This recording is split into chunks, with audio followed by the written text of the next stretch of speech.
If you are neutral in situations of injustice, you have chosen the side of the oppressor. By Desmond Tutu. Hello? How we doing? What's up? Go and get your notepad and pen. Go and get a water or hot coffee, hot tea, and sit down. Let's talk.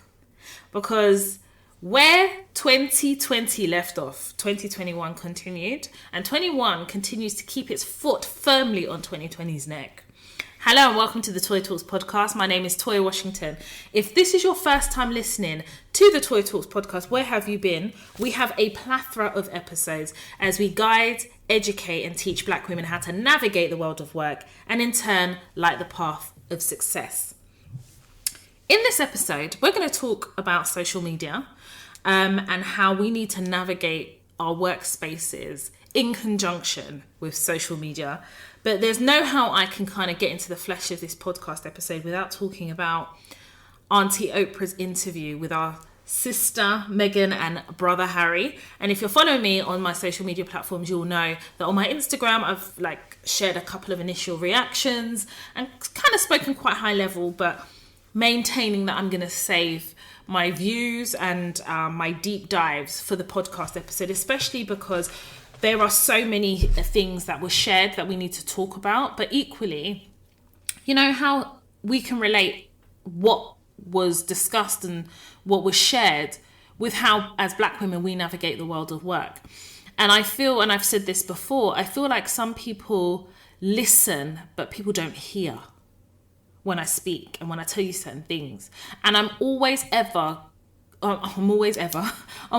going to tell you things that I know that not only I have learned from, but things that I know that are going to be imperative as practical tools as we as Black women navigate the world of work. I'm not here to sell you fantasy. I won't sell you dreams because sometimes dreams turn into nightmares. I'm just going to keep it with 100 with all of you. The good, the bad and the ugly. And when I share on this podcast, I do it because I know that there needs to be a safe space for us to congregate every Tuesday. But it's very clear to me that there's certain people that, they don't really take on board what I share here. And I know this because some dilemmas that I received last week, and somebody will say, Toy, I'm such a fan of the podcast, but how do I deal with this? And I'll say, do you have a burn folder? They'll say, oh, no, I've been writing stuff down. Are you writing your autobiography? I need a burn folder. I need an audit trail. I need a pattern of behavior. I need evidence. And, for me, I don't understand how people operate without a burn folder, especially if you know that you're working in racist white constructs. I mean, that's just my opinion. A Black lady tweeted yesterday night or early hours of this morning. She said, Toya Washington has been telling you all on her podcast. Someone better send Meghan the link to Toy Talks podcast. Sis, you need a burn folder. I put it to you that Meghan has a burn folder. She has a very healthy burn folder. And what she was providing to Oprah was highlights. It's like, hey, let me just tell you that this burn folder exists. I believe that the interview that Meghan and Harry did was like an insurance policy. And actually, where, Diana, Princess of Wales, isn't here to tell the story, Meghan is here to tell her story, but equally, she's also telling of the story of survival. And before I kind of get into all of that, I just want to say this. If you didn't learn about the society you live in through the conversation with Oprah Winfrey, then you really, really need to start opening your eyes and taking stock of the fact that the white constructs that continue to oppress us started the oppression from that colonial structure that is the monarchy.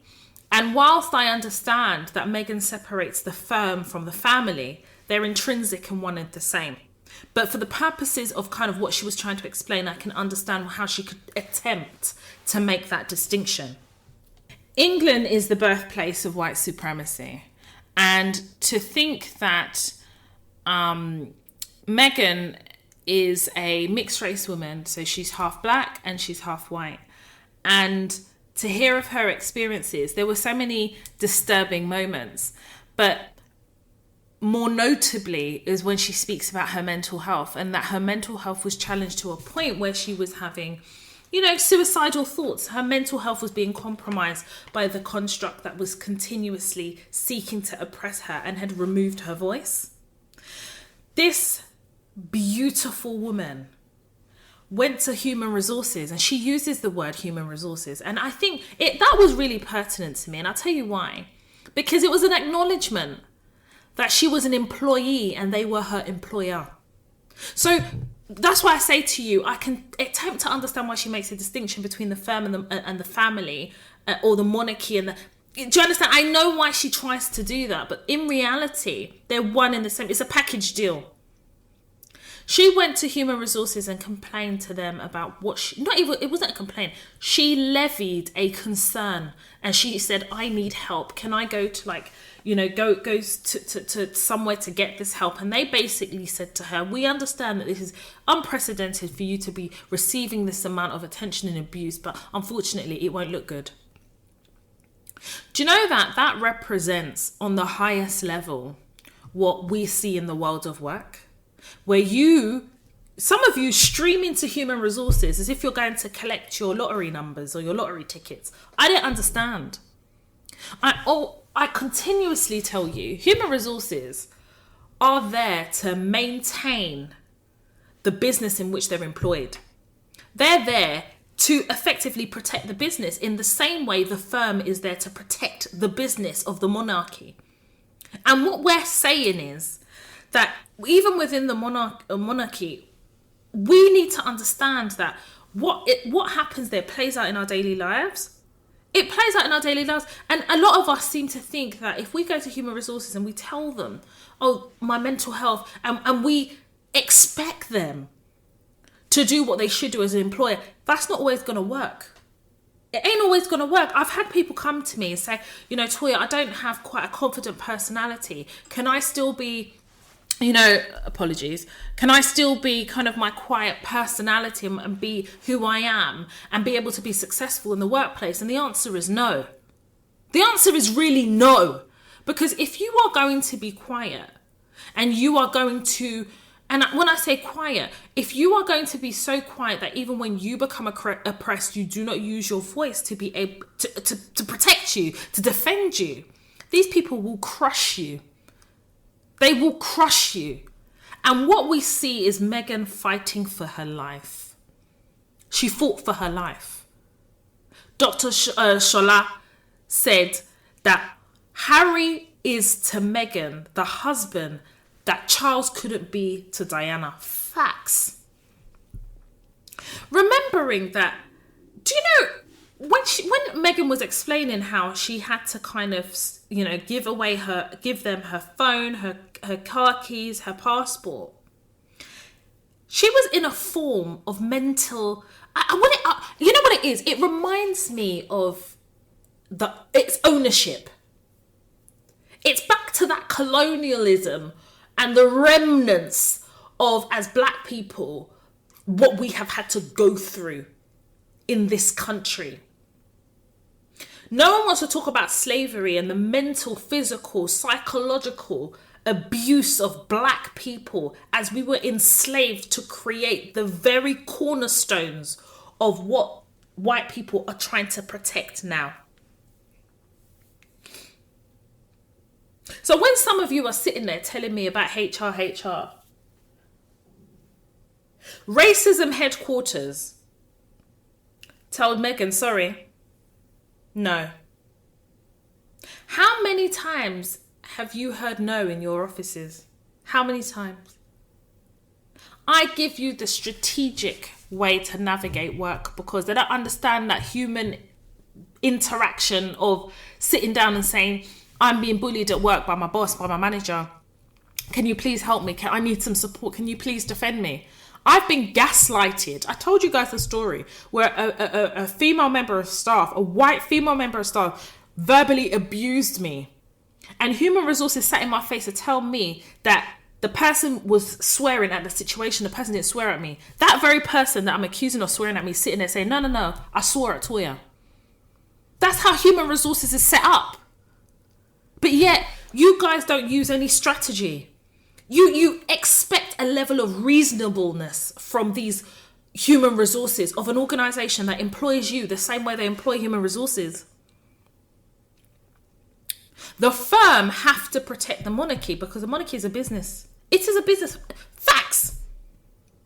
And I do think there is a level of naivety from Harry to think that, Meghan coming into that family could have changed the perception or she could have educated them.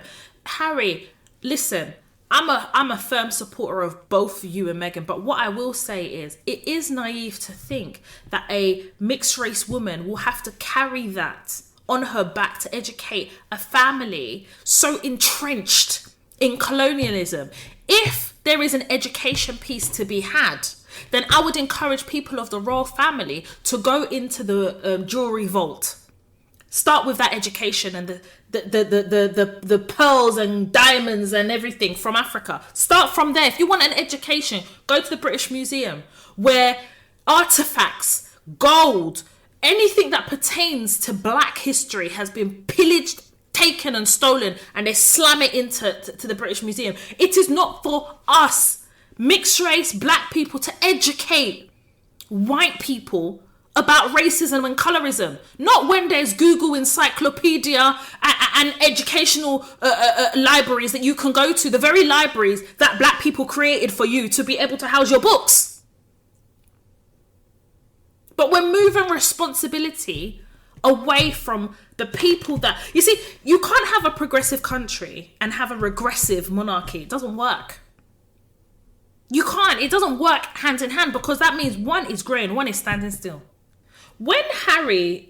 Meghan, it was Meghan first, when she mentioned colorism and the question of her, her unborn child, who we now know is the beautiful baby Archie. When she, was told by Harry that he was being questioned about the skin tone that potentially Archie would be. I don't care what no one says to me. When they saw Meghan, they underestimated her first and foremost, as they underestimate us when we go into the workplaces. When they saw Meghan's mum, that's when they realised, wow, black has really entered the building. Yeah. When they saw Meghan's mum at the wedding, I'm not even going to lie to you. I think for them, that was an educational piece for them, and they missed that education. I think that was they were confronted with the reality that a black person has, like, black blood is now part of the royal family. And what is even scarier for me about how they have behaved in response to that is the fact that they've changed their processes of deciding who's prince and princess. So effectively, Archie is not a prince, he's a duke.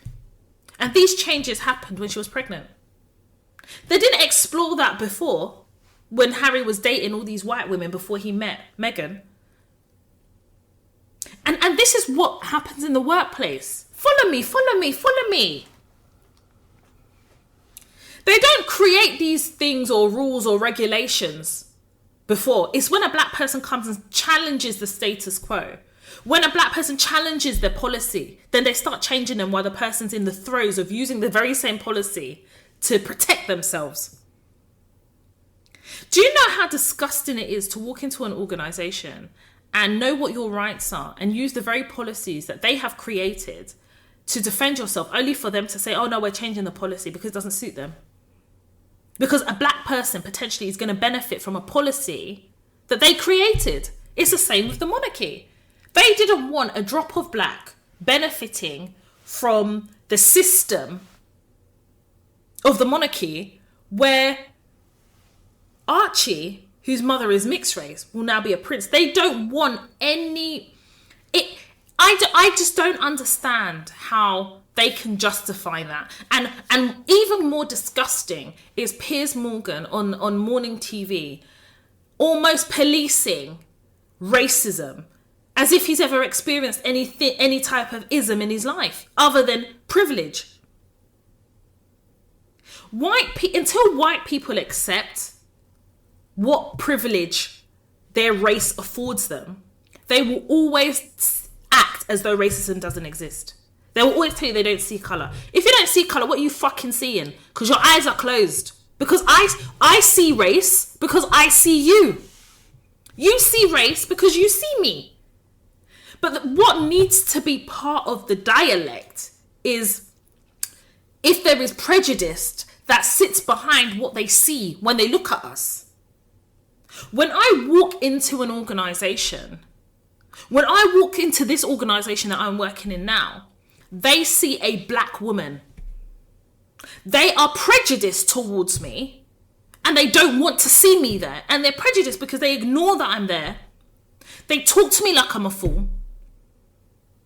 They treat me less than in comparison to my white counterparts who are also females. And then as black women, we go into the organisations, many of us, we have overachieved to get there, where they have not even done 1%. Some of them will tell you they don't. Okay, I had one meeting last week. The man said he doesn't have 2 GCSEs to join together. And you're sitting there and say, how did you join yourself to be here? White privilege is offensive. The term is offensive to white people because you're calling them out on an advantage they've had because of the colour of their skin. Whereas black people, we have never had any advantages, especially as black women and being black. They see that as, I'm not even going to lie to you. I know a lot of organisations hire me. Yeah, I'm good at my job. I deliver. I've worked for some amazing companies. I've done some amazing things.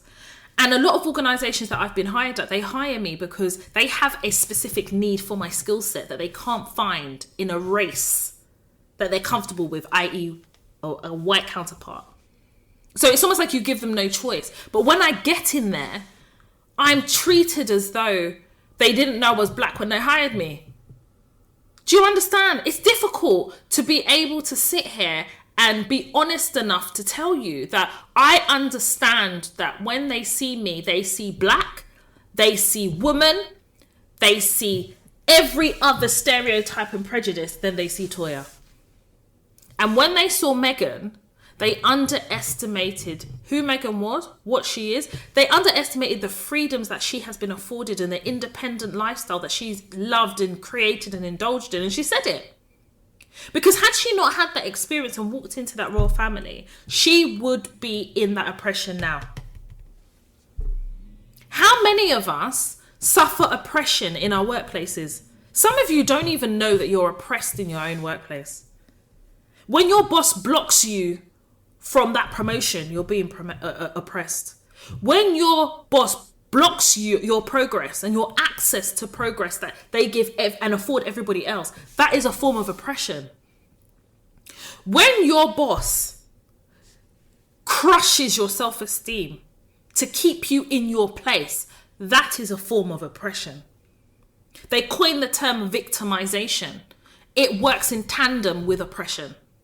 Facts. And I think as black women, we need to get comfortable with calling things the names that they deserve.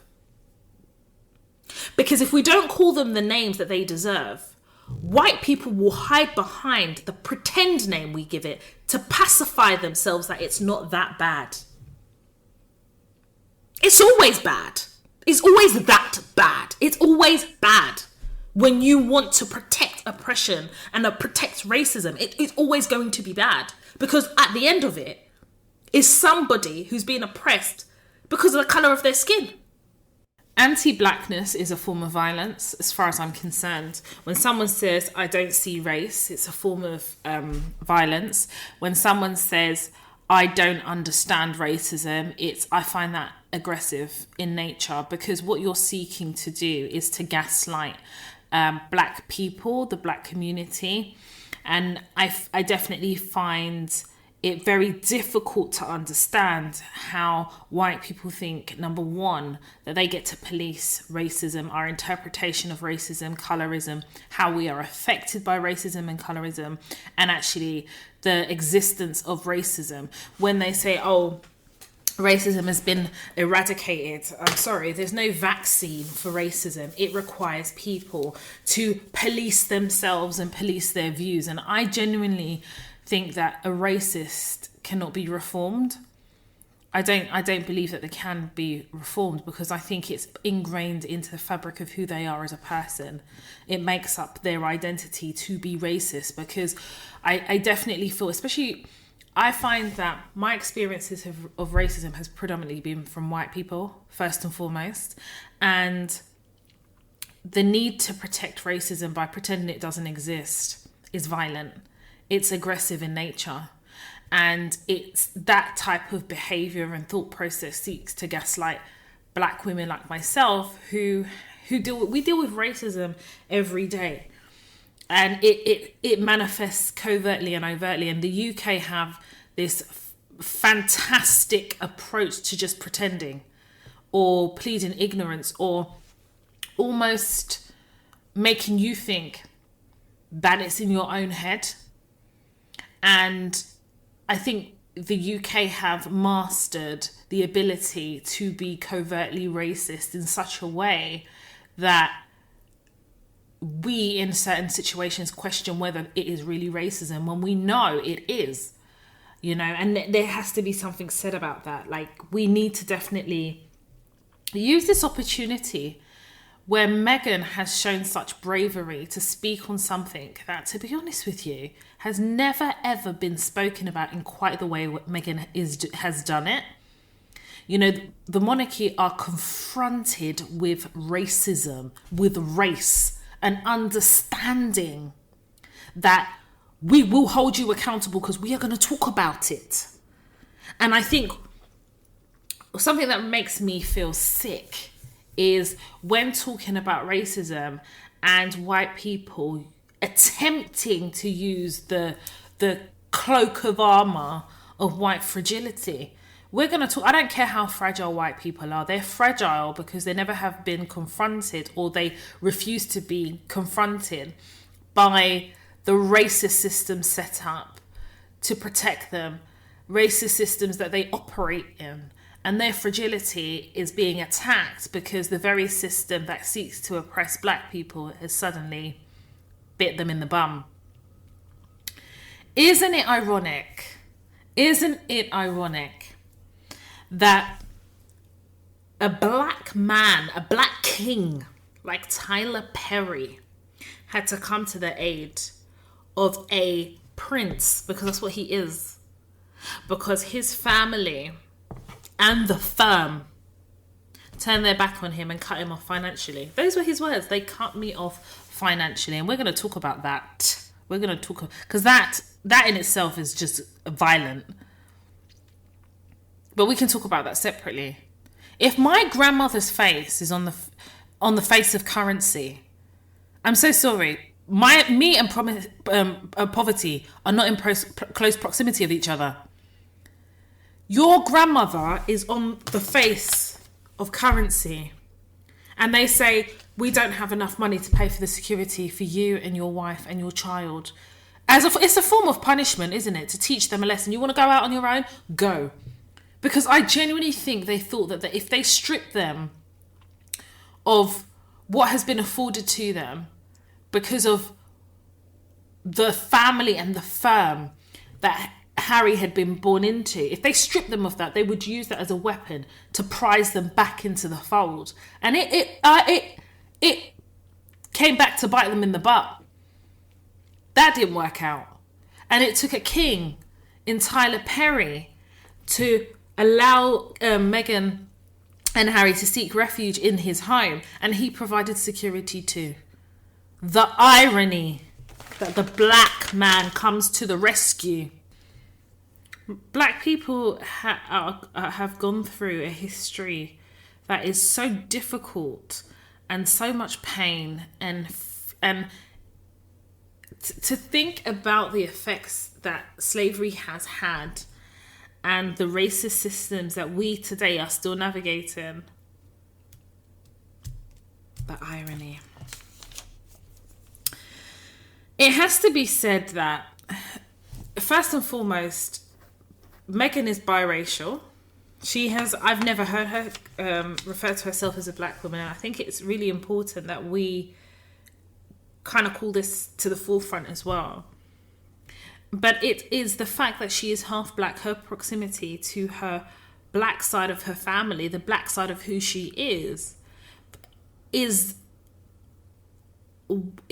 is what is driving the racism within the media. It is. How can you have a headline in a newspaper saying straight out of Compton? Meghan's not from Compton. It's these innuendos and insinuations and stereotypes rooted in racism. And these are the racist things that we hear in the workplace. It's that covert microaggression that white people sit and hide behind to fuel their racist motivations. And it's not all white people. We know that. But it is disturbing. It's even more disturbing that Piers Morgan, 5 a.m, this man started tweeting like the troll that he is. I really need someone to help me understand, because I don't see the difference between him and Katie Hopkins.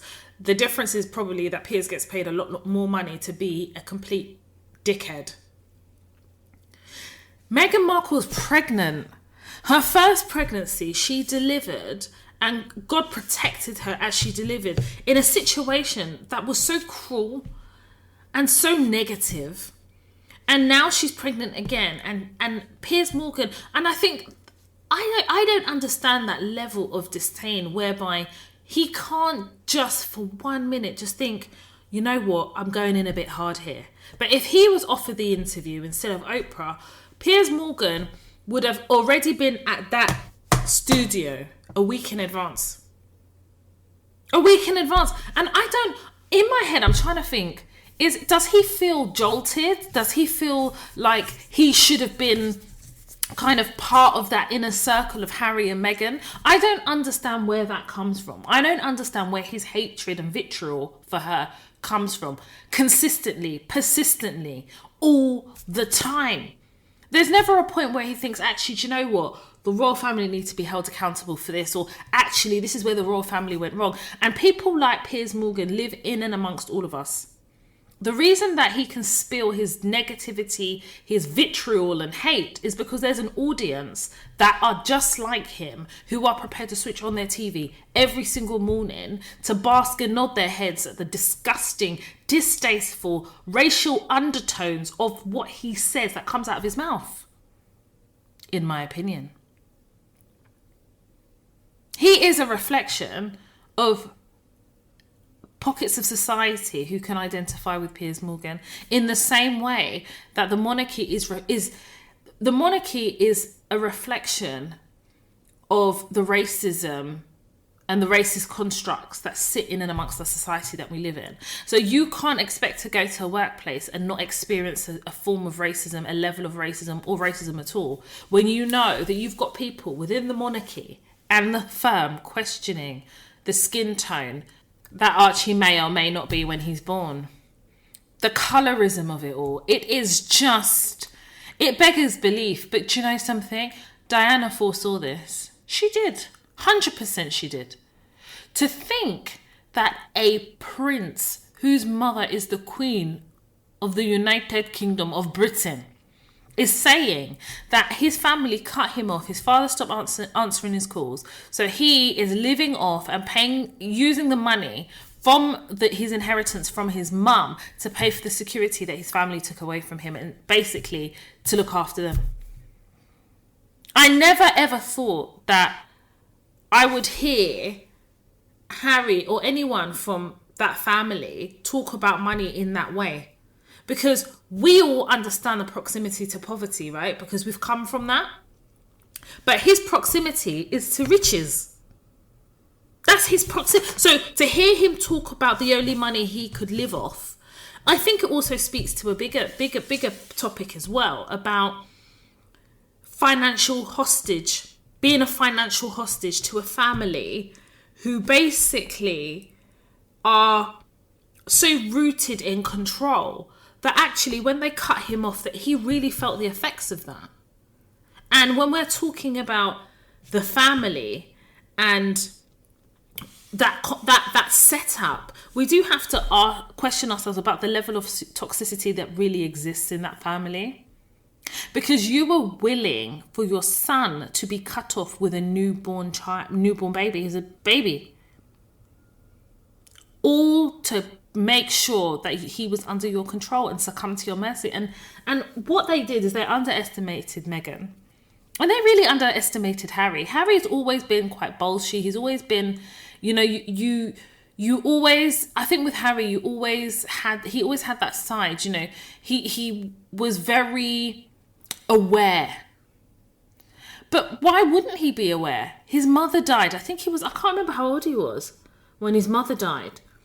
And him and William, no emotion, because obviously that's what they're briefed, no emotion, and walking behind the hearse of their mother as she's being laid to rest. I mean, if that doesn't do something to you mentally, I don't know what will, to be honest with you. Prince Charles should be ashamed of himself, to be honest. Absolutely ashamed. And Harry and Charles are one and the same person in every aspect. But I think Meghan shining a light on colorism and racism and her experiences and her mental health challenges as part of that household shines a massive magnifying glass on racism as it sits in the UK. And also about, when she says, I went to HR, when I was in my last job, I had a union that would support me. And the expectation that human resources should support its staff. The human resources should support its employees. And I think their excuse was Meghan wasn't a paid employee. Okay, fair enough. But if she wasn't a paid employee, well, what was she then? An intern? The reality is you can't on one hand be advocating for mental health reform and things like that, but you have someone that is within your household that is basically telling you her mental health is being compromised, and you say, actually, it's not good for business. The human resources in organisations, when you start talking about mental health, a lot of them, they don't know what to do. But one thing is for sure, in your organisations, human resources and the business at large owe you a duty of care, and it is your job to make sure that they execute that duty by holding them accountable. Please don't send me dilemma emails and tell me you don't have a burn folder, or you was about to create a burn folder and then it disappeared out of you. Don't tell me that. Because my burn folder starts from day one. I walk in that office. It starts from day one. I'm already thinking, okay, let me try and assess these people I'm working with. Let me do kind of observations. Let me really kind of observe these people. And the mad ones will always show their hand first. The mad ones always show their hand first. And if you do enough of your due diligence, you're able to kind of understand the dynamics of how an organisation works. I'm telling you, anyone who thinks, and I've said this before, that Meghan Markle does not have a burn folder, you're talking shit. She has one. And let me tell you something. What she spoke about with Oprah is a tip of the iceberg. It didn't even scratch the surface. How many of you are experiencing things in your organisation, but you've got no way to prove it? No proof. Do you know, off the back of the last episode, where there was a young lady that said that she, I helped her write an email that she was supposed to send out to her manager, and later finds out the email didn't go. It didn't go to the right email address. I say this to say, I check my outbox, I check my sent box. I'm so paranoid about the need to protect myself. I'm working with Gary, and we've spoken about him in the last 2 episodes or last 3 episodes. And I know that this man is doing everything in his power to set me up. His fixation with me is purely based on racism and racial undertones and an inability within himself to accept his inadequacies as a human being. I highlight to him what he should have been doing when he was given opportunities over and above anything a black woman would ever have. And I've utilized those opportunities and made a way for myself, and I'm successful in what I do, and I'm a safe pair of hands, and I'm very well respected in my organization. And he cannot stand it because it shatters and it shakes the white fragility in which he has always operated within. Imagine operating in white fragility to a point where anybody who doesn't accept, acknowledge, and allow you to operate in your white fragility is seen as an enemy. Can you imagine? As black people, we know that we have to overachieve. We know that. We know, and that overachievement is better than the average. We know that. So if you know that, then you also have to accept that comes with the responsibility of maintaining your self-protection in the office. Meghan didn't do her due diligence properly. She didn't, because she says it. And there's a limit to what you could research before you join the royal family. You won't find online that you have to give up your passport and everything. I get that. But there is enough information on the internet for her to have done some due diligence. You know, we talk about racism and stuff. There's a lot of things that have been said within the royal family, publicly, with racial slurs and undertones. There are. So they exist, okay? This is not the first time we're hearing this. So for me, I feel like Meghan should have done her due diligence. And do you know what? I think that things were going to happen the way they were going to happen, but she could have gone into that a bit more informed. In the same way, we're going into organisations and we're not doing our due diligence. We haven't gone on the Glassdoors. We haven't done the Google searches to understand the organisation we're going into.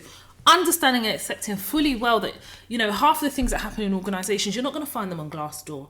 But this is part of your due diligence. You have to factor this in to your career approach.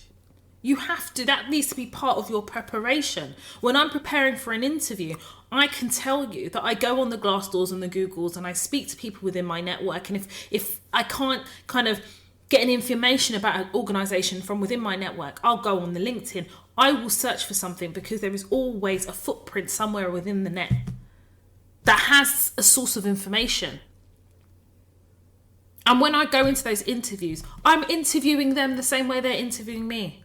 Because I want to make sure that this is a good fit for me. That subservient, I'm so happy to be here, bullshit. Oh yeah, I'm happy my CV got me here, but I goddamn well deserve to sit in this chair. I've made those sacrifices to be able to sit here.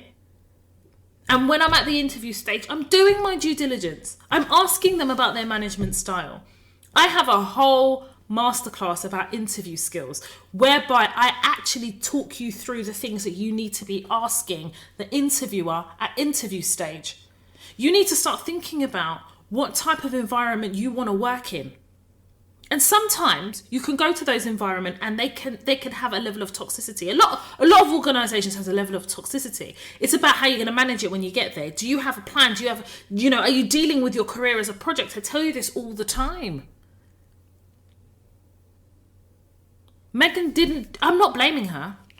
Nope. I'm just telling you that there's some parallels to kind of what she was discussing and how as black women we navigate the world of work and navigate life. She has courageously shared her experiences. There are things and gems to learn from that. Every situation, you should think, what can I learn from this? What can I take on board for my own self-development? This is proactively growing and learning. People are not always going to sit there and say, get your pen and paper out, let me teach you something. Sometimes it is also learning from other people's experiences. Mental health is not a joke. And a lot of your organisations have treated mental health like it's meant nothing. During the Black Lives Matter movement, some of your organisations didn't even acknowledge the Black Lives Matter movement. Some of them asked you to educate them on the Black Lives Matter movement. And others did a black square and went right back to business on Monday with their racism and their vitriol and their fragility and their bullshit. Let's talk about social media, okay? Because I've gotten a lot of emails over the last couple of weeks about social media. People losing their jobs because of social media. People thinking that they can blur the lines between the work and their personal and social life.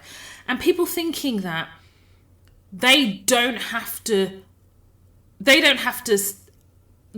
work within the constructs of social media. And I'm going to explain. Whenever I go into organizations, okay, number one, I don't need them to know who I am, I'm a bad bee. I'm a business owner. I don't need to sit there and tell them. I'm not looking for their acceptance. I'm not looking for their stamp of approval. And I'm not looking to be liked by them, by offering up myself to them in the hope that they accept me. I couldn't give a damn shit. But some of you are moving crazy. Absolutely crazy. That you could go to an organization and tell people, oh, here's my social media handle.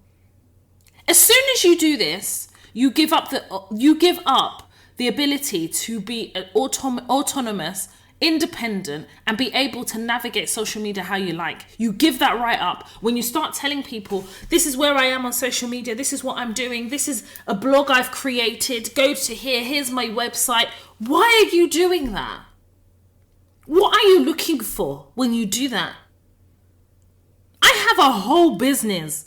And organizations I've worked in never ever know what I do in my personal life because it is personal to me.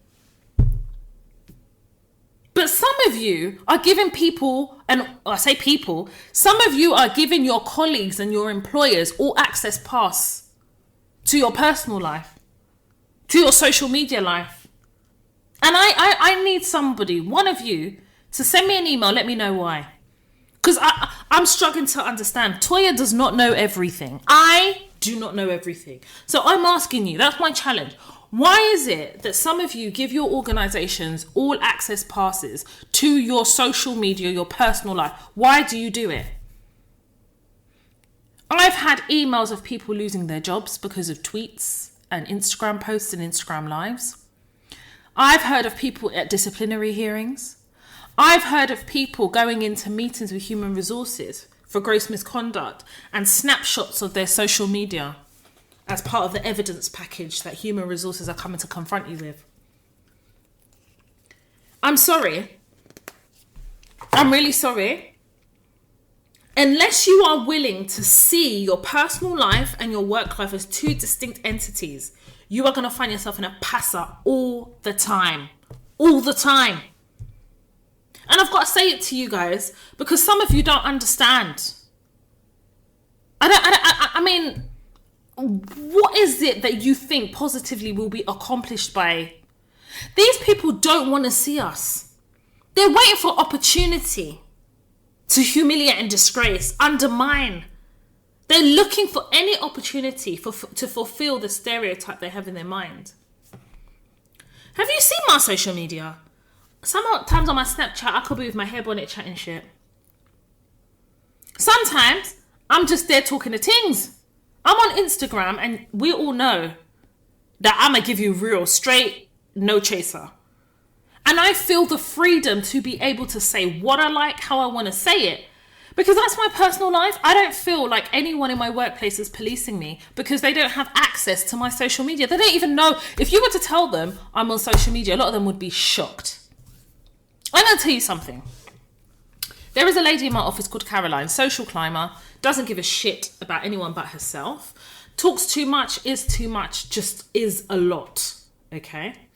And when I started at this organisation, obviously we were remote working, and there was a problem with Teams and things like that, and there was a day that I had to give her my number because it was a really, really important meeting, and I had to have a conversation with her before the meeting, and I couldn't get on to Teams for love nor money, and I hadn't been set up on the Skype. And I was and ahhing, and I was like, for fuck's sake. So I said, you give me your number and I'll call you. She said, no, give me your number. I said, you give me your number. And I literally sent her an email. Give me your number, I'll call you. And we went back and forth, 3-4 exchanges. She gave me her number. I added her number in my phone. I blocked her from Snapchat. I blocked her from Instagram. I blocked her from everywhere. And then I gave her my number. Do you know that on my WhatsApp stories, I'd posted something. I think I posted a picture of my nephew or something with his head down or something. Do you know that? I don't know what it was, but something prompted me to go to my Instagram stories, and I looked at people who had seen the upload. And do you know that Caroline was one of those people? So let me get this right. You fast yourself to go on my WhatsApp stories. Why wouldn't you fast yourself to go up to my social media? And that to me reinforced. Like, it was that moment that reinforced to me, this is the reason I don't fuck with people on my social media with work. Because then, when I did call Caroline, and we had our briefing before the meeting, she says, oh my God, I didn't know you had a son.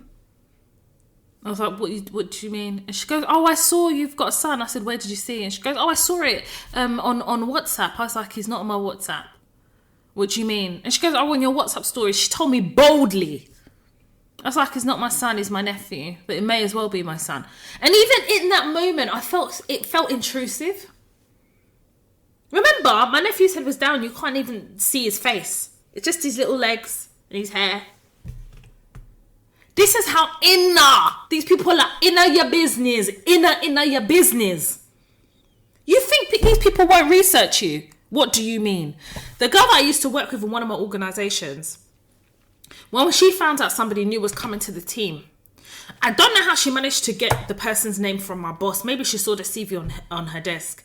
Do you know, within 10 minutes of my boss offering that girl the job and the girl in my workplace finding out, do you know that the girl in my workplace gave me a running commentary of all the girls' job from, what's this one now? LinkedIn. Me, I don't like LinkedIn, but I understand why people use it. But I'm coming back to that.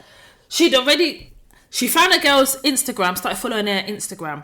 Obviously, the girl's not thinking that this girl is anybody because she don't know her yet. Following her Instagram, telling me that she's got a boyfriend, she has a dog. In fact, we knew the girl's life story before the girl even had her first day in the office. And what that does is it breeds familiarity. Your work colleagues are fucking nosy. White people in general, my experience of white people is that they're very nosy.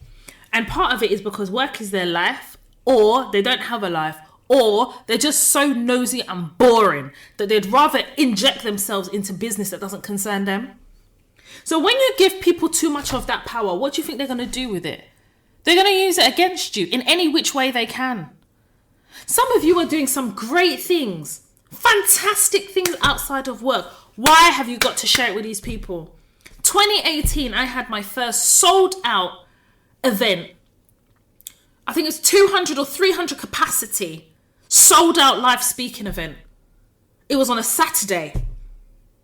Monday morning, I had work. Do you think I went to go and tell them, oh, I've got a live event? No.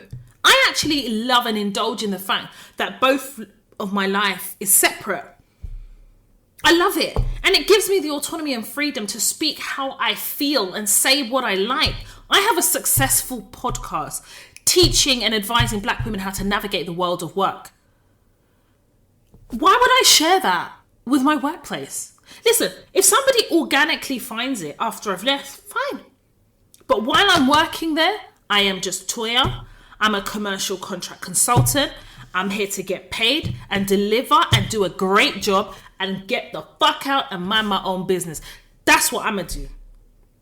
But you guys are not set up like that. And I don't know whether it's a case of you just want them to accept you. So you're willing to give away and give part of you away. But when you do that, you don't know what they're going to use that part that you've given away for. You don't understand. I mean, when you guys tell me, oh, work is like a family. What? A family that will make you redundant when they're looking for people to make redundancies with? Are you joking?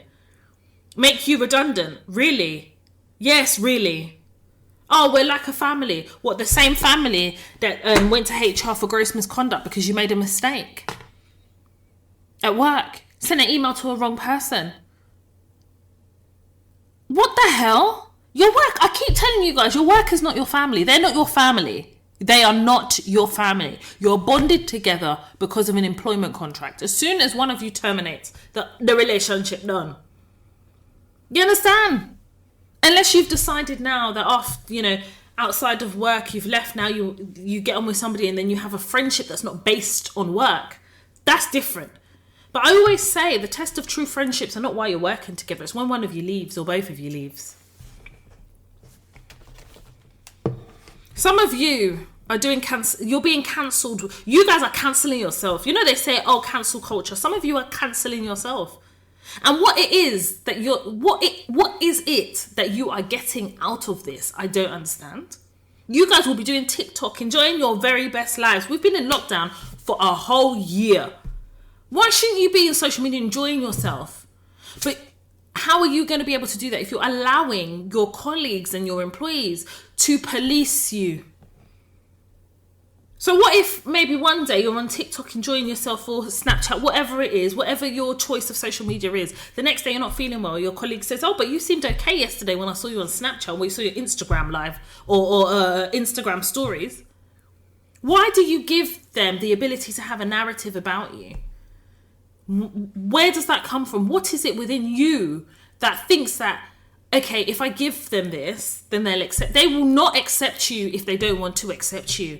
And actually, your existence in life is not to be accepted by white people. That's not why God created you. To feel as though you deserve to be on earth, because what the fuck? You know what? White people, racist white people, because again, we're not speaking to all. We're speaking to those who know we're talking about them. Need to understand that acceptance is not a currency. Acceptance is not our form of currency. Because for so long, it has been. Listen, I'm not going to lie to you. In my early 20s, I would assimilate into white spaces. I told you guys that I would go for cigarette breaks, even though I don't smoke, just to be accepted by them, to feel like I was part of the group, because I wanted to be accepted. My coffee addiction came from not even liking coffee many years ago in certain organisations, but drinking it to be accepted so I can go and speak to them in the breakout area and I could be cool like them. And then I'll go straight, after that coffee, I'll go straight to the toilet, shit it all out. Constipation, diarrhea. Yeah. All because you want to be accepted. Do you know what? I remember when I came out of Big Brother and I told you guys about this, and I walked away from all my deals, everything, and I was like, I don't want to do this anymore. I don't have the mental capacity. My father's died. I need to grieve. My life came crumbling down. And I remember telling you guys, if you listen earlier on in the podcast episodes, that I walked away from my career is in the media and my career as a contract manager. I just walked away, and I wanted to do a job whereby I had space from what my reality or my real life was. So I was working for a housing association in a call centre. It was I'm not even going to lie to you. I met some amazing people in that call centre, and it was the most mundane. Oh my god, it was mind numbing, right? Because we had to read to a script. You couldn't deviate from the script, and obviously it was just a lot. Like, you know, day in, day out, no change, no challenge. No change, no challenge. And obviously people recognised me from Big Brother.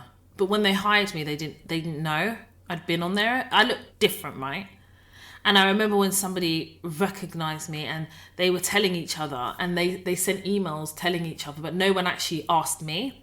But I knew when someone knew I was on Big Brother. Like, it's the way they look at you, the way they kind of approach you, their manner. And I remember that one of the managers, and he was a team leader, and I can't remember what he had said, or he had said to the people on my bank where we were sitting, because they called them banks, like desks. He said, oh, you must think you're Toya on Big Brother. And I've never felt so embarrassed in my life, because I felt like something that was my personal business, but I get it, you know, I was on live TV in people's houses, but that wasn't a professional environment in which to out that, you know, and especially because there were some people that didn't know that information, but they felt like they had this information. Ooh, I've got this information. Oh, I've got something on her. Boom, I'm just going to throw it like a weapon. And that's exactly how it felt. And again, it's a reminder of, you know, I know that's a bit, you know, different in terms of, obviously I was on the TV, so effectively you would expect it come with the territory. But that just goes to show you that people do not have the respect for your private life or your ability to have a private life. They think they have access to it, or they should have access to it. And how they use that information you can't police that because you've given them that. Do you understand? Can we please just make a pledge to be mindful about who we give access to our personal life and our social media specifically, who we do, like how we communicate that information? You don't have to tell your colleagues you're on Instagram, especially when you know that you haven't even done your due diligence about them. I mean, why? I mean, for me personally, I just keep them separate. I don't care whether I've done my due diligence on them or not. They're not my friends. They're my work colleagues.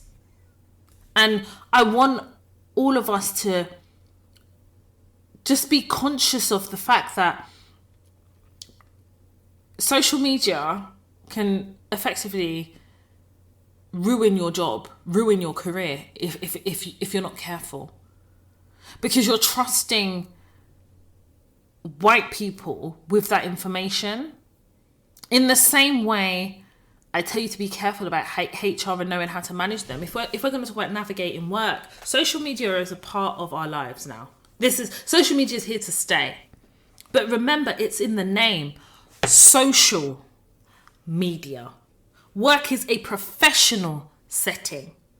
And that's why we have designated social media for professionals, i.e. LinkedIn. I mean, listen, there is a need for LinkedIn because it shows a professional part of work, right? I'm not on LinkedIn, I'll tell you now.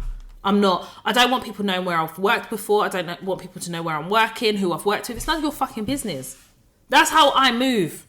And I still get jobs because people will tell you, oh, if you're not on LinkedIn, you can't get a job. Now, don't get me wrong. I know some industries rely heavily on LinkedIn. That's fine. And obviously you have to kind of work to the industry in which you're in.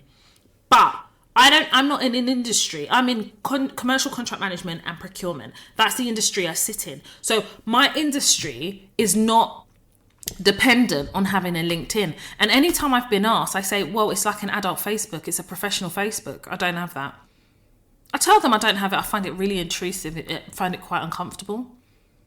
I remember there was one recruiter that said, oh, but it would be really good if I could have like a LinkedIn, as in me. It would be good for me to have a LinkedIn so that when they have jobs, they can easily contact me. I said, well, that's what emails are for. Or you could just call me like you've just done now. Go quiet. You just want to know who I've worked with. So you know where I've worked because you've got my CV, but maybe you want to see who I know within your network so you can go and ask some questions about me. Fuck off. Right, we're going to move on to some dilemmas. I've had quite a few, as always, dilemmas in the mailbox, and I want to get through some of those today in this episode, and any that I don't cover in this episode, of course, there is next week's Tuesday's episode of the Toy Talks podcast where I'll be discussing the topic at hand, which I already kind of know what it's going to be about, but I will also apportion some time to discuss your dilemmas. So let's start with the first dilemma.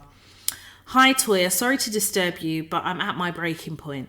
I wanted to come to you earlier, but I was trying to take the steps you use to guide others. Long story short, I have a horrible boss who has been trying to manage me out. After around 2 months in there hasn't been a meeting that I have had with him that hasn't left me crying. Just left one now where he ripped my work apart. He even asked me to send my dissertation and master's thesis as he doesn't believe I have written any scientific literature. To set the scene, I am the only black person there. I am classified disabled, and she says what her disability is here, but I'm not going to read that out. I had to state this because I need a rising desk. They have extended my probation and I have 1 more month. It's not looking good, so I got the CV masterclass, but he wants to meet Friday. I think he's going to move faster than me. My direct manager and him pick my work to shreds. It's been making me ill. I've been having non-stop migraines and have had to increase my medication. I'm sorry if this isn't making sense. I'm shaking. Just had a meeting with him, and he said if you don't agree with me, then I don't think you can work here anymore. This is the work and you can't do it. I don't know what to do. And he says, he always questions me, my experience, like I hoodwinked them in the 3-step interview that included a presentation. So I responded to her and I basically said to her, you know what, you need to make a formal complaint for bullying and victimization based on your disability. And I said to her, please tell me you have a burn folder, in which she responded to me that she'd written stuff down and dated it. And I was like, no, that's not what a burn folder is. A burn folder is an email trail. Okay, fine. To an extent, I can understand maybe why you take notes and stuff. But the reality is, when you put things in an email and you send it, you're creating an audit trail that has a date stamped anyway. Everybody wants to write something down. I asked you guys earlier, are you writing autobiographies or something? Are you writing synopsises? I don't understand. Like, when you have a meeting, you follow it up with a summary email. Now, I did get really annoyed at the fact that when you are coming to me with your dilemmas, okay, depending on the stage of your dilemma will guide how I help you. You can't sit there and say to me, oh, you know what, I didn't want to come to you earlier because I was using some of the guidance that you kind of advise others. Okay, fine. But you're already in a situation where your probation has been extended. You're there already. Do you understand? And I am going to do a masterclass about passing your probation because I think some of you don't know how to do it. And there is a way to pass a probation. There is a way. And I keep saying to you guys, I have a podcast episode from season 1. Dear Black women, your manager is not the key to your success. It's in the title. Why do you think it's your manager's responsibility to get you past your probation? Why do you think it's their job to do?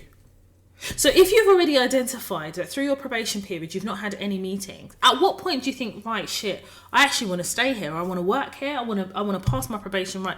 I'm going to take charge of my probation. I'm going to put these meetings in. I've told you guys, when you start working in any organization, you're on a 6-month, 12-month, 3 months probation. Manage your career like it's a project and manage that probation period in the same way. You send your boss an email and say you want to set some objectives to pass your probation because number 1, it shows that you're being proactive. Number 2, you're also making them responsible for passing your probation so that if you don't pass, they can't now say, oh, it's because you didn't do this, you didn't do this. Because you would have a summary of each probation meeting, which usually bi-weekly, you'd have a summary because I'd expect after every probation meeting that you're having, you would follow it up with an email. The things that you've agreed, the things that your boss has agreed to do, so that you can hold them accountable in the same way that you would have a work meeting and you'd have actions. The reason why you have actions is so both parties know what responsibility sits with them for them to come back on. It's the same concept. But this young lady, and I get that she was in the throes of her emotion, right? I've been in that exact situation where a boss... Do you know how humiliating it is for any manager to say, or a line manager to say, oh, I want to see your CV. I'm going to have a look at your CV and red mark it. That happened to me. This woman red marked my CV. I was so humiliated. I was so upset. I was so disillusioned. My confidence, I heard my confidence shatter into 1,000 pieces. Because she had the audacious audacity to ask me if I've really achieved the qualifications I've done. That is bullying. And she used her position to oppress me by extending my probation and therefore removing the ability for me to be able to defend myself. Because she just extended it and she already had the letter in front of her. So she already decided before I walked in that room, she was extending my probation. I walked in thinking I'm having a review. She extended my probation. Because this is before I knew and understood about passing probations, and that never happened to me again. Never again. I told you, my 20s was the years of reckoning with me. Especially my early 20s. So when you're walking into this meeting and your boss is basically telling you they want to see your master's dissertation, do you know how insulting that is? Because when you bring that dissertation, the same way they mark up your CV is the same way they're going to mark up that dissertation. And it's a way to rid you of any type of confidence and to crush and oppress you by using their seniority to do it. It is a form of bullying and victimization and oppression. You need to start writing those provocative words, because those are the words that these white oppressors understand, because that is what they've been indoctrinated to do. You have to call it out. And the way I talk about writing these emails, you hear how I advise people, and I do the dictation over here of emails. Could you hear the tone? White people that I have studied, I use the same language to come and write to them. When you finish reading one of my emails, you know that I'm not periwinkle. So this young lady, I'm really happy that you bought the CV masterclass, because at the point in which they're extending your probation, you need to start planning ahead in case. And I asked this young lady, what does she want? What is the outcome you want? Because again, you can't assume that everybody wants the same thing out of a job. And she basically said to me she wants to be paid off, and she wants a good reference, and she's, you know, for her it's a severed relationship that she's, you know, she wants to leave. And I said to her, well, if that is the case, then I would suggest that you put in the complaint, because at the end of the day, if they've already made up their minds they're going to get rid of you, you don't lose anything by making that complaint and making it clear within the complaint what your objective is. If your objective is get an apology, an explanation of the behaviour, it is to make sure HR are aware that your mental health is suffering and impacted by the bullying, victimisation and oppression that you are going through in the hands of your manager. You need to be clear. Clarity in your complaints. The outcome I am seeking is... Keep it short, sharp and punchy. You guys are writing 4-page letters all the time. No, we're talking maybe 1.5 pages at max. But if you are being succinct and concise, it doesn't take a lot. You don't need to tell me what happened at 2 p.m. and that at 3 p.m. this one went here, and at 2:15 this one. No, we're not interested in that, because you should have a burn folder that is the supporting evidence for any complaint or anything you want to raise or any issues they are to raise. This young lady is telling me that she wrote things down. no one is interested in that. People are interested in formulating audit trails. It enables you to show a pattern of behavior. It enables you to be able to demonstrate your attempt to try and rectify a situation. It also demonstrates accountability. Burn folder. Get acquainted with it. Unfortunately, this young lady is in a bit of a bind. And I did advise her over DMs, and I please, I'm not telling people to DM me, please, you know, hello@toyatalks.com. But I could tell that she really needed advice immediately. Like she just came out of an interview, so I was a meeting with her boss, and I know that feeling because I've been there. And I said to her, you need to take the L on this one as well, darling, because this is a learning lesson. L's are for learning lessons. And when someone says, oh, you know, listen to the advice you give to other people. Okay, fine. But what did you do with it? How did you use that advice that I gave to somebody else that maybe they had a similar issue to what you've had? What are the similarities in terms of your issues versus somebody else's dilemma? And if you really took what I said, you would have a burn folder. You won't be telling me you're writing things down. Like, what the hell? And I'm sorry if I come across hard, and I'm sorry if I'm being direct, but believe me, the sooner we get to a point where we understand that we have to be strategic in maintaining our jobs, keeping our jobs, and navigating workspaces, we're always going to have stories like this to tell. I had a story like this to tell. How can your manager, deep how my manager buoyed me off? You made me come all the way to the Birmingham office. Birmingham. This is when I was working at a particular organisation. Birmingham. To come and show me the red markings that you'd done on my CV and questioning my accolades. This woman asked me that as part of my onboarding process, did I give them my certifications? That's the insult that I had on my face. The red marker, come like, you know in school when they use red marker to mark your work? She was marking. What she was doing, if you want to see it properly, she was using that red marker to disrespect every accolade and achievement I had sacrificed to get here. That's what that woman did. And before I had an opportunity to defend myself, this woman brought to me extension of probation period. No warning, no nothing. No one told me to look for another job. No one had to tell me. Nobody had to tell me there was time. Because at that point, that is a fucking setup. You're not going to pass your probation. You're not at that point. Not when they're already giving you the letter the same minute they're telling you they're extending your probation. Come on. If you really think that a boss is giving you opportunity, they will tell you, okay, we're extending your probation. These are the objectives you need to achieve. And then you set the cadence. Okay, let's meet every 2 weeks. Da, da, da, da, da. Now that's a bit more constructive, especially if you know you want to stay in that organisation. But at the moment an organisation extends your probation, please go on to www.toytalks.com, go and get the CV masterclass and start now preparing your CV and start finding out the jobs in your market. Because at that point, it could go either way. So anyway, I advise this young lady, but I wanted to read her dilemma to kind of re-emphasize the point that number one, I need to do a passing your probation masterclass. But number two, to understand that passing your probation, as I've always said, is not your boss's responsibility. It's not human resources' responsibility. It is yours. Let's move on to the next dilemma. Should I stay or should I go? Evening, Toya. I listened to your podcast today and I just want to thank you for offering advice on my dilemma. My dilemma was about jumping ship from my team.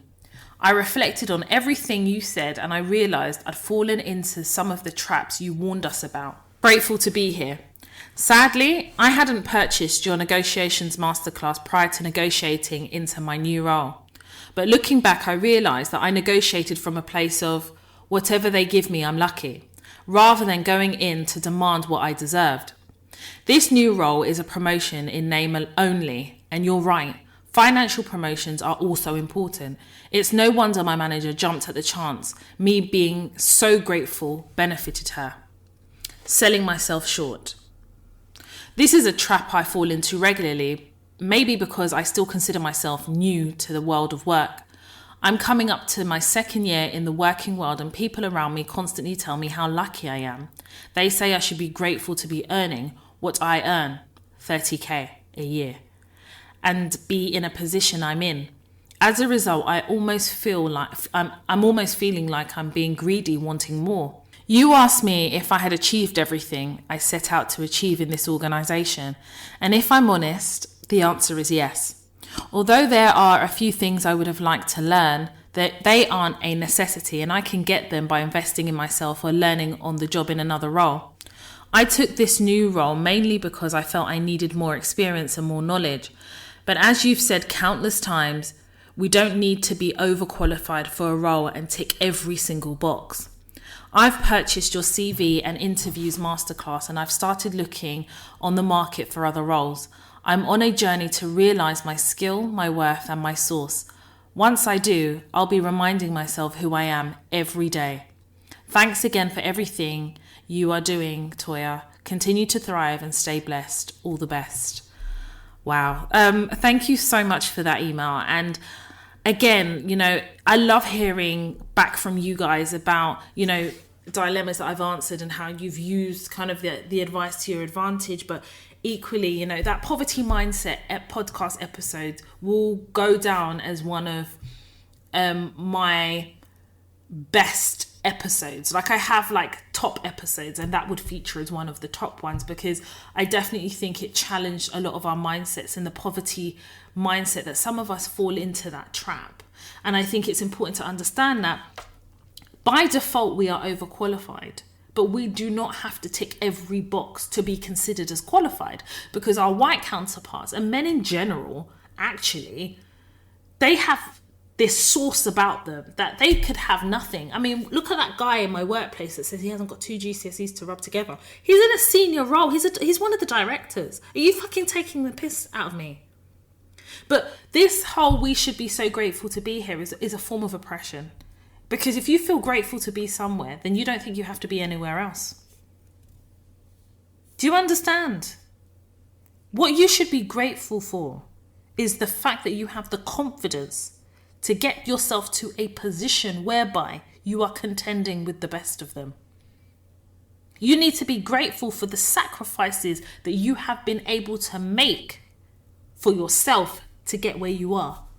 I don't have gratitude towards white people who uphold the racist constructs that seek to oppress black women, like myself, from attaining success. My being able to have attained success in my career has literally been a case of sacrifice. But before we got to that point, I had to walk through the shadow of hot coals. I had to be rejected for jobs. I had to be humiliated. I had to be so many negative to be able to get to where I am. And I'm like, no. That's not going to be everybody else's story. If I tell you and give you the tools, that doesn't need to be your story. I've been through so much. And when I deep it sometimes, I've been through hell. My children ain't ever going to have to go through that.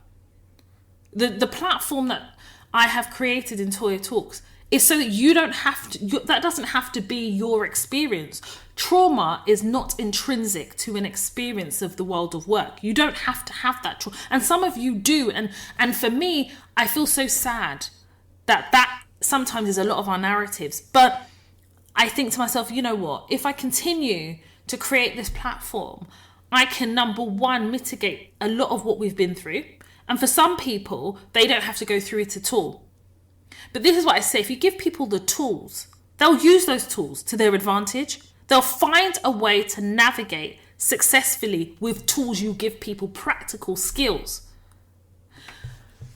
So yeah, thank you so much for writing in, and I much appreciated. I have another dilemma. And it's not a dilemma. It's actually somebody who purchased a CV masterclass. Good evening, Toya. Just finished watching the CV masterclass. One word, amazing. Thank you so much for taking the time to put this video together for us Black Queens. May God continue to bless you. I've made so many notes and I can't wait to switch up my CV. Kind regards. So, as part of the CV masterclass, I actually give you two template CVs. One is more kind of like the professional CV. The other one is more a professional but creative CV for people who are in the creative industry. But the prerequisite is that you have purchased and you watch the CV masterclass. And I'll be honest, out of all the masterclasses, the top selling masterclass is the CV masterclass. Followed by the negotiation masterclass, the interview skills, and the redundancy masterclass. I have sold a lot of those masterclasses and the feedback has been consistent because you guys are purchasing those masterclasses in accordance to what your needs are. And I'm so grateful that I'm able to provide masterclasses at certain stages of your career or your work life. So you have that CV masterclass, whether you have a CV or not, it's talking through the kind of mechanism of putting together a CV and understanding what needs to go in a CV. I go into a lot of detail and it's specific to every industry. We talk about buzzwords that go in your CV. We talk about the construct of a CV and how it is presented. And this could be to employers directly, or this could be agency. I understand because I do a lot of sifting. I go through CVs. I do interviews. I've done all of it. So I know what should be in a CV. When a recruiter, or if it's a direct organization, the first thing everyone says to me is your CV is amazing. Amazing. There is not one person that comes to me because of a job opportunity that sees my CV and doesn't mention something. I have a fucking good CV, okay? So I've given you a lot of those industry insider secrets about how it should look and kind of understanding what it should contain, because a lot of us don't. Also as well, I set you guys a task that you need to be at least every quarter updating your CV, even if it's one word. You need to update your CV, because what happens is when you move from one organization to another, sometimes you forget those day-to-day activities you were doing that are so pertinent to your CV. Then we have the interview skills, because for me, once you've got the CV, you've converted that CV into an interview, you need to also develop the skills for an interview and what is required. I also talk about remote interviews as well. So all the things that you need to consider as part of a remote interview, the practical skills of remote interviewing as well as just interviewing in general. I talk about the questions you should be asking the interview panel, how you should be delivering those questions, and so much more. And then we go on to the negotiating masterclass, and this is where you've been offered that job. Or maybe you're at that point where you haven't been offered the job yet, but they're about to offer you the job. How do you negotiate? It is not a given that people know how to negotiate. The greatest negotiators are children. Children, they will do it fearlessly, confidently, and they will make sure they have a situation where they come out with what they want. So what is it about our mindsets that prevent us from being able to negotiate, but negotiate effectively? And that is the point. It's effectively so that you can have a win-win situation where the employer thinks they've won, but you've also won too. It is a two-way street. So the strategic element of negotiating a masterclass, negotiating a salary, and it's not just when you're offered a job, it's also when you're in a role. How do I negotiate a higher salary within a role? I talk about that in the negotiating masterclass. And also, so for some people, it's negotiating a job title. I talk about that too. You know, even on the CV masterclass, I talk about, applying for roles where it's just an application form rather than a CV.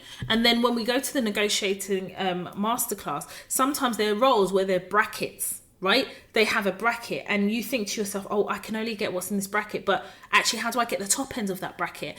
I share that with you, and I give you the practical skills. And everybody who has used the negotiation masterclass always comes back with positive results, because I always negotiate my salary or my day rate or when it has to do with money, I always negotiate, and I always make sure I get what I deserve.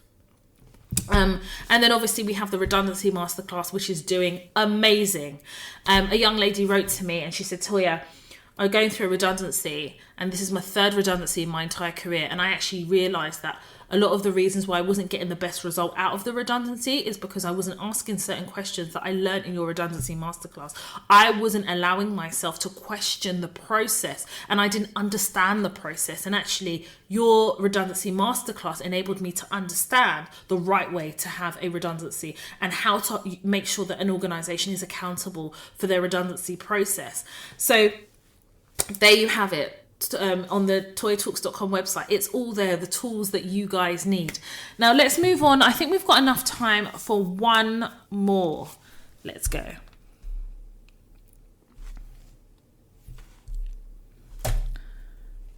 Okay. Interview story for podcast. Hi Toya, big fan of you and your work and what you do. Wanted to share something that recently happened to me. So a recruiter approached me for a role and I sent in my CV for consideration. Just based on my CV, they wanted to interview me. This was on a Thursday that my CV had been sent over. Then on the Friday at around 6 p.m, I get a call to inform me that I am being dropped from the process. My first question was why? On paper, I was a sitting candidate. The recruiter informed me that they had looked on my LinkedIn and seen that I had spoken on videos and came across as timid. So I responded that the video in question was filmed 4 years ago and I've grown since then. I also want to mention that I've been speaking about equality and diversity and did ask if it was because of me speaking up on BLM. Recruiter shot that down and said no. I then further said that I would like further clarification because I felt discriminated against for no reason. Monday comes, which is when I was originally meant to be interviewed, and I get a call from the recruiter. They've had a change of heart and want to interview me. At this point, I'm not bothered about the job because I already felt judged, and I actually looked on the website and there was no person of colour that worked there. Searched the website and LinkedIn beforehand to do my due diligence, but then I thought, you know what, I'm going to have the last laugh. I'm going to accept the invite and see how they come across. So I accepted and had the interview that week. Did all my prep and everything. Now I was told prior to the interview that I was going to be interviewed by just one person, who would be the person I'd be working for. There was in fact two, and I clocked because it had it on in the interview invite. However, the recruiter was a bit slapdash through the whole process, so I wasn't holding my breath. Interview was at 2 p.m. on Teams, and I'm there at 10 to 2, logged onto Teams call. It gets to 2:05, no one has turned up. I emailed my recruiter and asked what's going on. 2:10, they rock up. The CEO dressed in a white t-shirt like he's just got up, and the lady who'd be taken over from. What further put me off was that basically wanted me to go in and be a copy of what they already had, which wasn't going to happen. Any role I've gone for, I've made my own. They basically asked me about my career and the usual, but I already knew that this wasn't going to end well because they'd already made up their mind.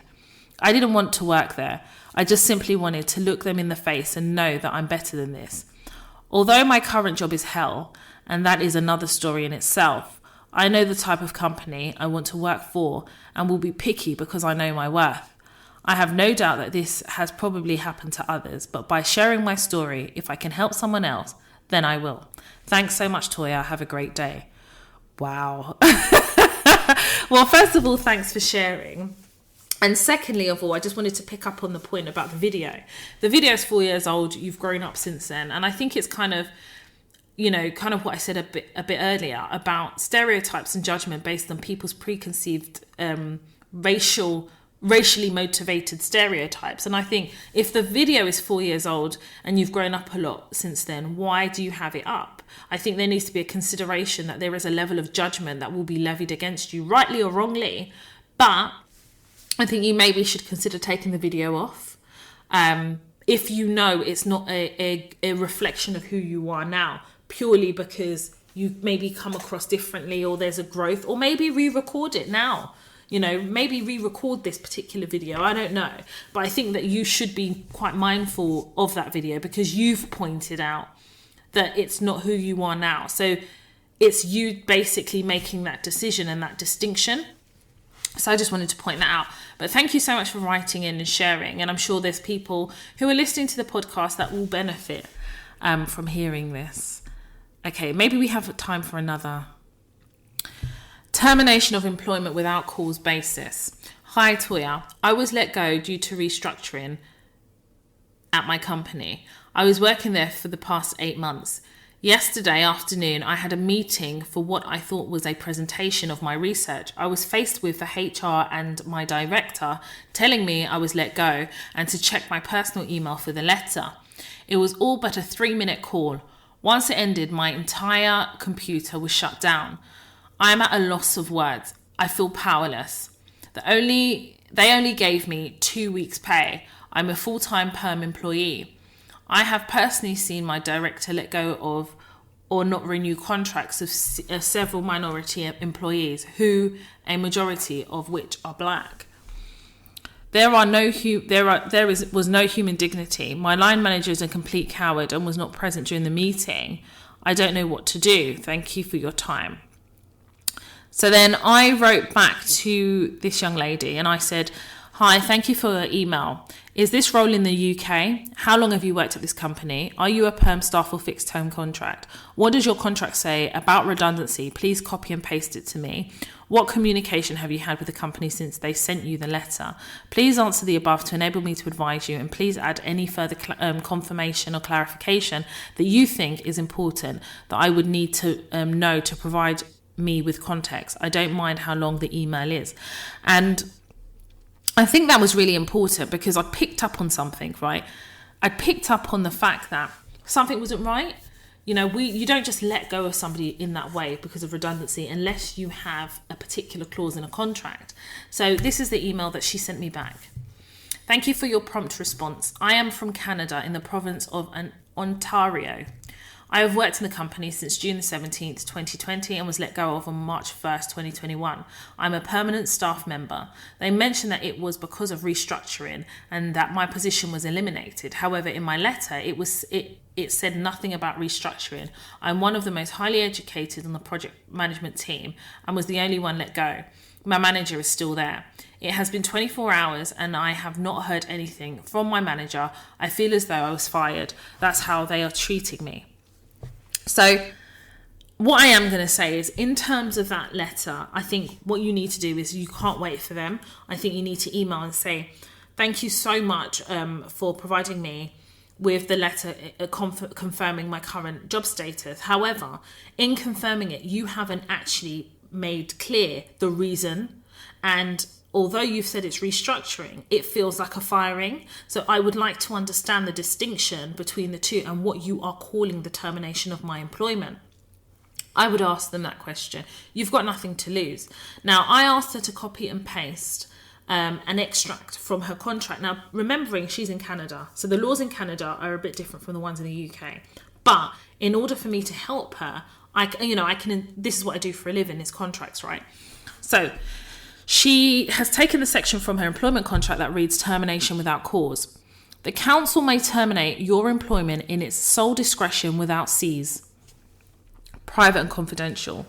In the event that your employment is terminated without cause, subject to you executing a release in the form attached in Schedule E, the council shall provide you with 2 weeks' notice or pay in lieu of notice, or a combination of pay and notice per each completed year of service to an overall maximum of 12 months' notice, and or pay in lieu of notice. While this is inclusive of your entitlement notice, pay in lieu of notice and statutory severance pay, as may be required by the applicable. And it goes on. And it goes on and it goes on and it goes on. And it is quite long. So I've obviously already read this. And I know this young lady will be listening to this episode of the Toy Talks podcast. So her contract has termination of convenience. And what that means is an organisation can terminate by giving 2 months, 2 weeks, by giving 2 weeks pay. So they give you pay for every completed year plus any holiday, or they can give you in lieu or a combination of the two. But the most pertinent thing here is that it's at their sole discretion without cause. That is probably the most important part of this termination clause. So they've done nothing wrong. They've done nothing wrong. They have actually stuck to the letter of their contract. Now, I know for a fact that this type of clause, it makes it easier for them to get rid of staff, irrespective of whether there is a racial undertone. The fact is, it's difficult to prove if they're actually, using their contract in this way. When I negotiate my contract, I don't have any termination of convenience in my contracts. To be fair, in the UK, especially if it depends on the type of contract you're on, but termination of convenience isn't kind of the preferred termination clause, because it means at any one time an employer or the employee can just terminate and just not turn up. I know one friend, and she has 24 hours as a termination clause in her contract, but it's not mutual. The other side, as in the organisation she works for, has to give her 7 days. So these are things that you can negotiate in your contract. Now, in terms of negotiation skills, I teach it in the negotiation masterclass. It's the key skills to be able to give you the leverage to negotiate. It's not just about money. In my negotiation skills masterclass, it is about understanding the art of negotiation and what is important to you when you're negotiating. For me, yes, one part is salary. The other side is notice. And a couple of other things are really important to me. And hopefully, by the grace of God, I'll be able to do a Toy Talks live and we can mark up a contract, and I can show you on a standard employment contract the clauses that I would on a day, I say day to day, but from role to role that I would negotiate. But in this particular dilemma, even though I can only ever imagine what type of organisation this is based on this type of clause that they would have and how they treat their staff like they're disposable. But unfortunately, your organisation hasn't done anything wrong. And I think this has to be a learning lesson about checking the termination clause of any contract that's given to you as part of an employment and trying to negotiate more favourable terms. So I'm hoping that helps. I'm really sorry that you're in that situation. It must be horrible.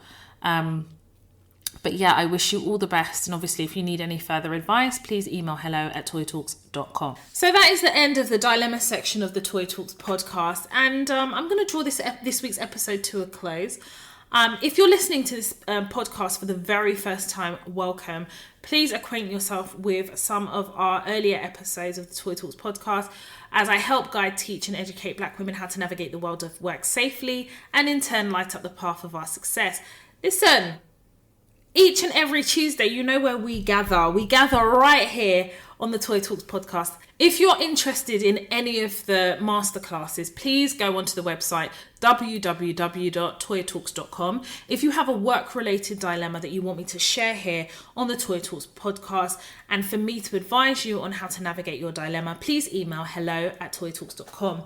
If you want to follow me on social media, I'm very active on Instagram. My personal Instagram page is Toya_Washington. The Toya Talks Instagram page is Toya_Talks. If you want to follow me on Twitter, it's Toya_W. Snapchat is Toya Washington, all one word, and Clubhouse, Toya Washington, all one word. I'm going to see you all again on Tuesday for a brand new episode of the Toya Talks podcast. Thank you for listening. Thank you for your time. Make sure you recommend the podcast. If you know there's anybody that's finding it difficult to navigate the world of work, needs a bit of support, needs some advice, or you think they need Toya Talks in their life, please recommend the podcast and platform to them. Thank you so much for all your support, all your love, your positive energy, and your good vibes. I'll see you all again next week, Tuesday. If you are listening to this podcast on Apple Podcasts, please rate and review this podcast. I read all your reviews. It really does help me out. Thank you again for joining us for another episode of the Toya Talks podcast. My name is Toya Washington, and you have been listening to the Toya Talks podcast.